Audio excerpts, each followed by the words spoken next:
right to say, for people who say it's caused by sugar, by taking in too much sugar. Is that a misconception, or there's much more to it than that? Yes, so it's yes and no. It's taking too much sugar definitely can increase your risk, but then it depends on how your metabolism is. As I mentioned earlier, it's a metabolic condition. So if you have a good metabolism, if everything is going on well with your system, then it means that even though you may be taking so much sugar, but then your body will be able to deal with it, right? But there are people who have bad metabolism, even though they may not be taking the sugar that we know, but then they may have glucose in their blood system. Oh, really? Yes, so we have people coming to the hospital, you tell them that they have diabetes, and the first thing they do is, oh, me need sugar. Yeah. Yes, but then it's not just about the raw sugar that we know. Most of the carbohydrate diets that we know, and in Ghana we eat a lot of carbohydrate diets, our banku, our fufu, our kinke. Doc. I understand where you're coming from, but I'm just saying, Doc, go ahead. So even in Ghana, most of our breakfast is heavy food.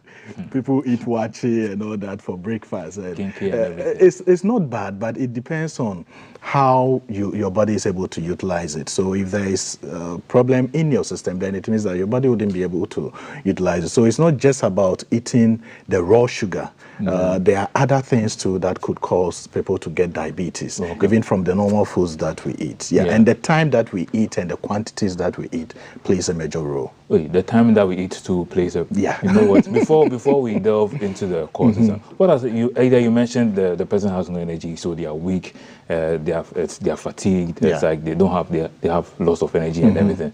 What are some of the early signs of diabetes that people often ignore without them knowing that they have the diabetes? Yes, mostly people don't pick up the signs earlier. Once it kicks in, it means that the sugar levels are already high.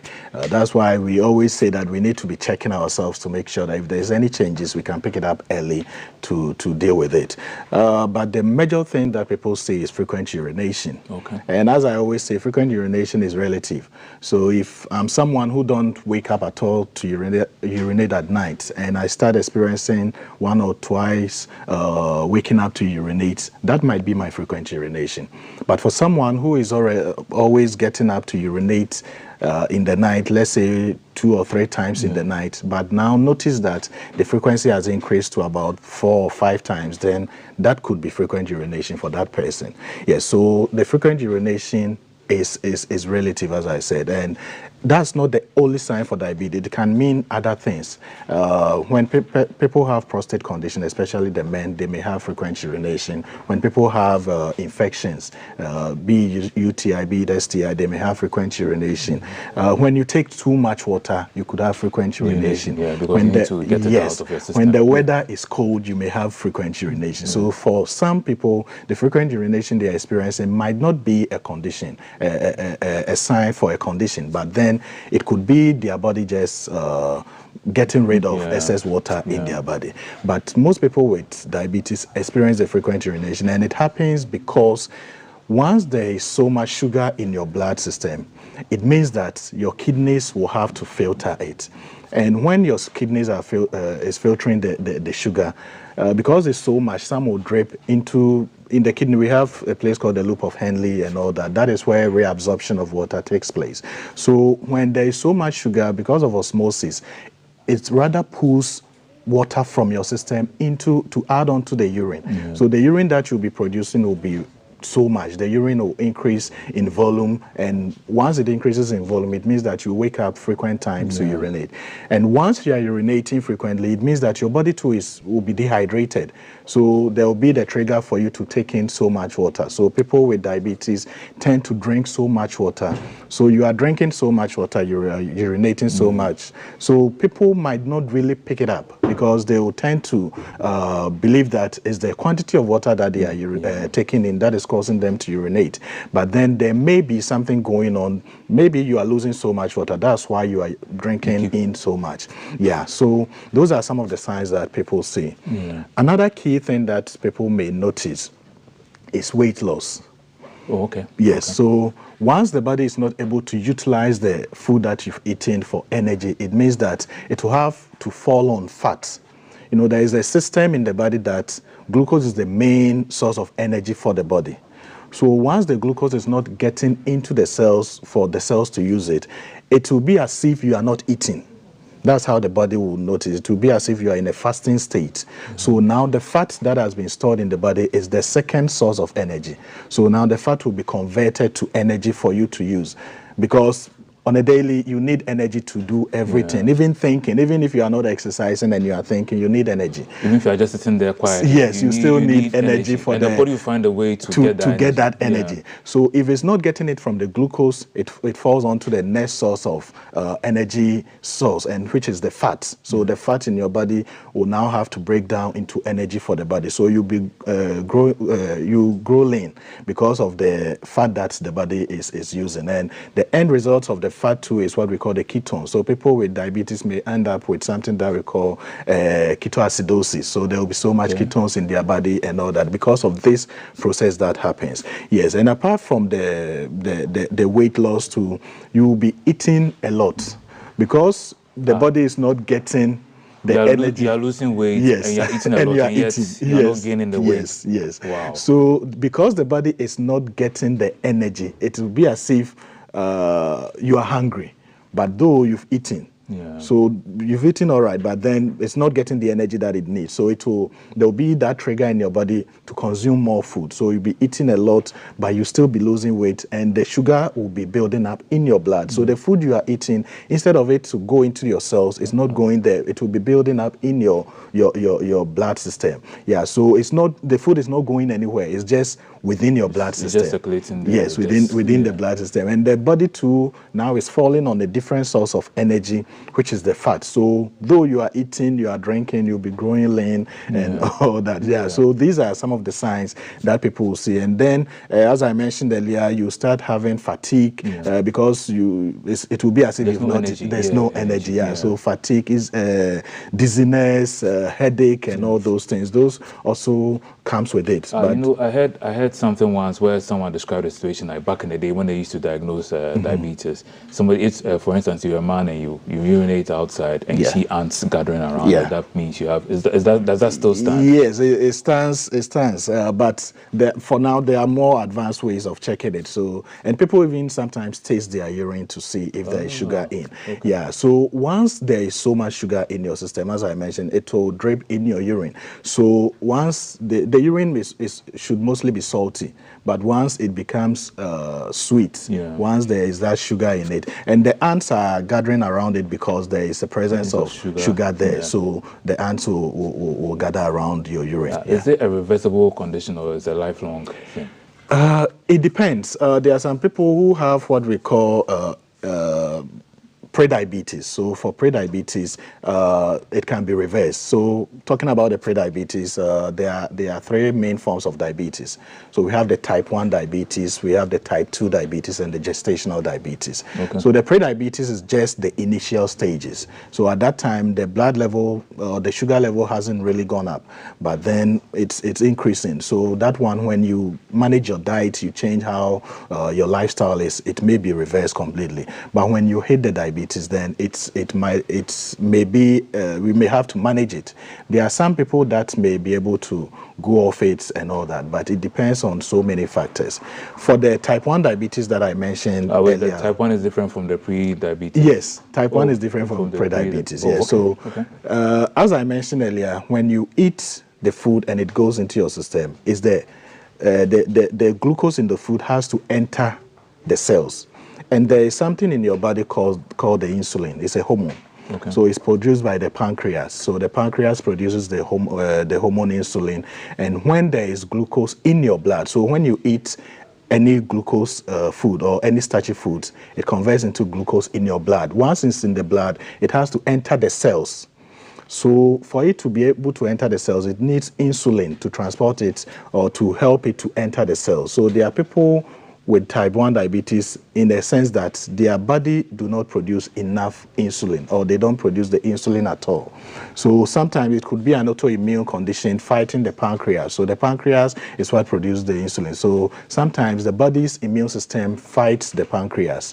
Yeah, so it wouldn't be able to produce the insulin. So in such cases, it means that when the person eats the food, because there is no transport system. I remember during the Christmas time, mostly there is a shortage of cars, the passenger cars.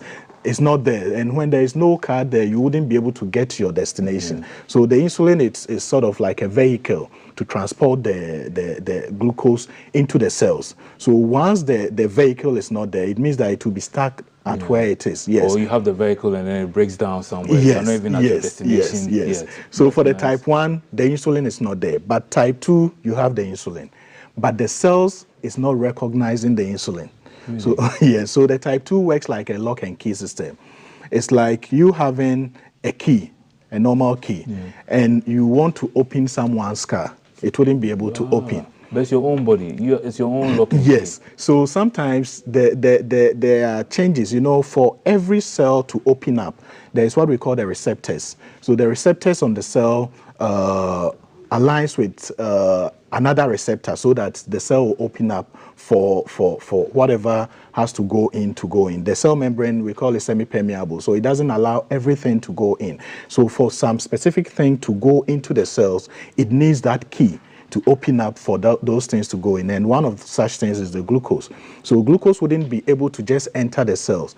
It needs the cells to open up for it to enter.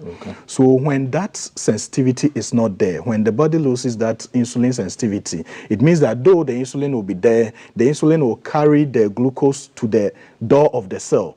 But then the door wouldn't open for the insulin to go in. So still the insulin will be locked up in the blood. Or the insulin? The glucose will be locked outside the cell, so they will still be circulating in the blood. So that's type 2. So for the type 1, your body is not producing the insulin at all, so there is no vehicle to transport it. For the type 2, you have the vehicle to transport it, but when you get there, it cannot open for you to go inside. And the gestational one, as the name implies, has to do with gestation. So it happens to pregnant women.